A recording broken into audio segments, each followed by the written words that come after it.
L'Esprit de Dieu dans l'esprit du croyant combat contre l'esprit de Satan qui est dans le monde et le pénètre de part en part. L'esprit de l'Antéchrist qu'annonce l'apôtre croyant de son temps comme devant se manifester dans les derniers jours, esprit séducteur avec doctrine de séduction. Cet esprit était déjà dans le monde au 1er siècle, comme le prouvent les lettres aux églises. Mais cet esprit d'Antéchrist atteindra son point culminant à la fin de l'âge, quand les vainqueurs subiront ses plus terribles attaques. La dernière grande épreuve pour le prix du trône.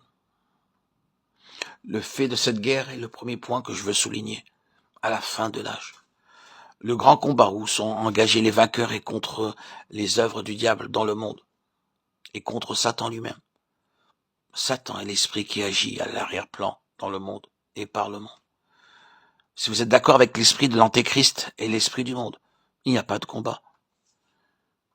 Mais si vos yeux discernent la victoire du calvaire, aussitôt Satan vous attaque, faisant appel à toutes les ressources qu'il a dans le monde contre vous. Nous savons par les Écritures que les conditions spirituelles mauvaises iront en empirant à la fin de l'âge. Les hommes seront séduits et deviendront des agents de séduction, de Timothée 3,13. Faute de connaissance, des enfants de Dieu deviendront des instruments inconscients que Satan emploiera au dernier jour de l'âge, Matthieu 24,10. Il est remarqué que celui qui est jugé digne d'obtenir le prix doit demeurer seul. La promesse est pour celui qui vaincra. Chaque futur gouverneur que le Seigneur associera à son règne doit avoir une préparation particulière.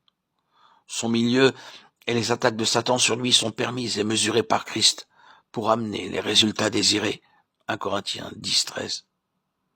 L'héritier d'un vaste domaine doit recevoir une préparation appropriée selon ses capacités et la sphère où il sera employé. Galates 4, 1, 2. Peut-être un seul est-il placé à la tête de l'Église où Satan a son trône. Il doit vaincre ou perdre sa couronne. Apocalypse 2, 13. Il ne doit pas s'attendre à une aide pour vaincre avec lui. Un seul reçoit le prix. 1 Corinthiens 9, 24. Seul, il doit être qualifié pour le trône par une foi développée, accrue par l'épreuve et par la victoire sur Satan, parce que l'Esprit de Dieu en lui est la puissance suffisante. 1 Pierre 1, 7. Arrêtons-nous un instant sur la description que nous avons au chapitre 12 de l'Apocalypse, versets 1 à 12. Nous y voyons ce que sera la dernière heure des croyants prêts à partager le trône avec le Seigneur. Au verset 5, nous voyons les vainqueurs prêts pour le trône qui leur est destiné sous l'image d'un fils mâle, un fort. Et voici le dragon dressé, prêt à les dévorer, parce qu'ils ont vaincu, parce qu'ils partageront le trône avec Christ et jugeront avec lui le monde et les anges déchus. Apocalypse 2, 26, 27. Ainsi, à l'heure où les vainqueurs s'élevant de la terre émergent en cette sphère entre notre globe et les cieux pour rejoindre le Seigneur victorieux et prendre part avec lui au jugement final qui atteindra Satan. Même en cette heure, le dragon est dressé pour dévorer les vainqueurs. Mais Satan est vaincu. Lui et ses anges sont précipités sur la terre. Alors, le voyant entend une grande voix dans le ciel.